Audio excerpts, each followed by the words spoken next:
Hi, welcome back to Allie's Take. I'm really excited for this episode and what we're going to talk about today.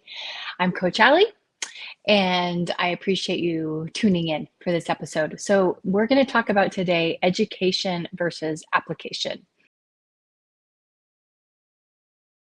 And this is something that I have been working with a lot this week and seems like consistently with clients. And it was something that I had to work through with in my own recovery. So I'm excited to talk about this today.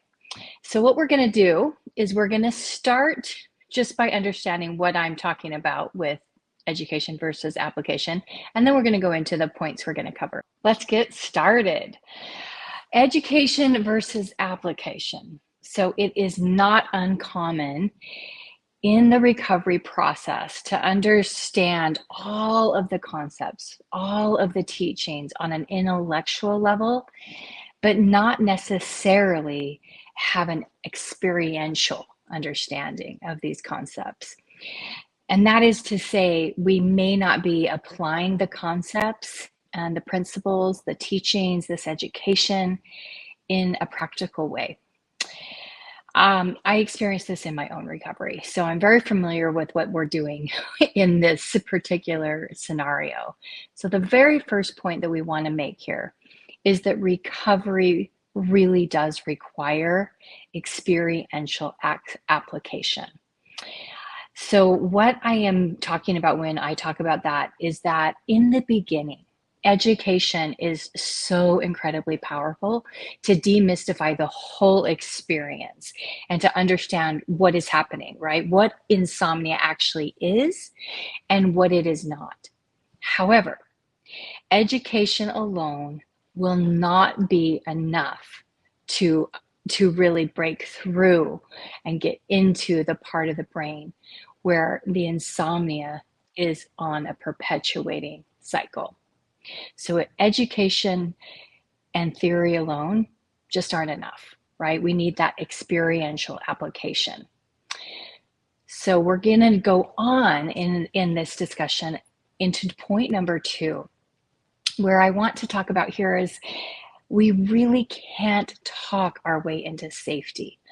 Logic, reason, and language don't live in the part of the brain that is keeping insomnia alive, right? This self-perpetuated cycle of this conditioned fear response, it doesn't live in the prefrontal cortex or where our rational, logical language brain is. So recovery is about feeling and experiencing our way into safety. Rewiring that part of the brain, the amygdala, where this conditioned fear response is happening, takes somatic action and felt experiences that reinforce and show this part of the brain that we are truly okay, that we really are safe. And this takes time. It takes a willingness to try something new, and it takes consistency. So what does this look like in practical terms? It's about moving towards discomfort, the anxiety, the fear, all of the stuff, the difficult emotion that we really don't enjoy feeling. Nobody does.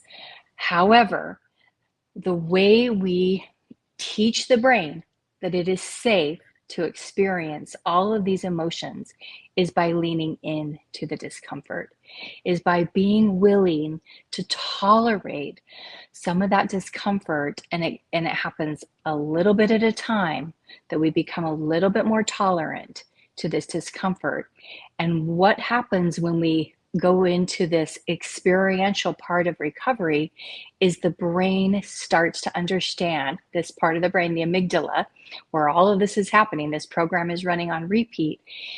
It starts to very slowly get the message by the way we're responding, by our actions, right? It does require action on our part to respond in a new and different way, rather than trying to escape, to fix, to control, or to manage this experience. It's about willfully tolerating a little bit of discomfort, a little bit at a time, so that the brain starts to understand that it is safe to experience discomfort. It's safe to feel afraid. It's safe to feel anxious. All of these feelings, although not preferred, although not pleasant, they are safe to experience. And this is the part of the brain that really needs repetition to understand this. Repetition by our felt experience and by our actions.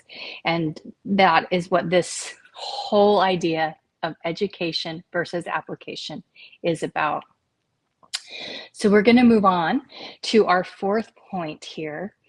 And here it is really helpful to understand that we are going to consciously get this education. We're going to get this piece theoretically long before our subconscious mind and our instinctive brain, that amygdala, start to understand and get the message.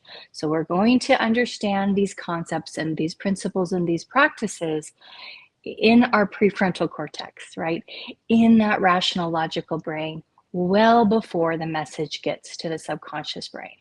And that can be frustrating in recovery because we understand it all, we really get it, but we're not seeing changes in the way we're sleeping. Sleep's not getting better, things aren't improving. And that is only because it takes the subconscious mind so much longer to get the information. Partly because we can't tell it, we can't talk to it, it doesn't work that way. So it's about this experiential application. So the last point there is just, it's going to take some time for that new neural pathway to form, but it will form.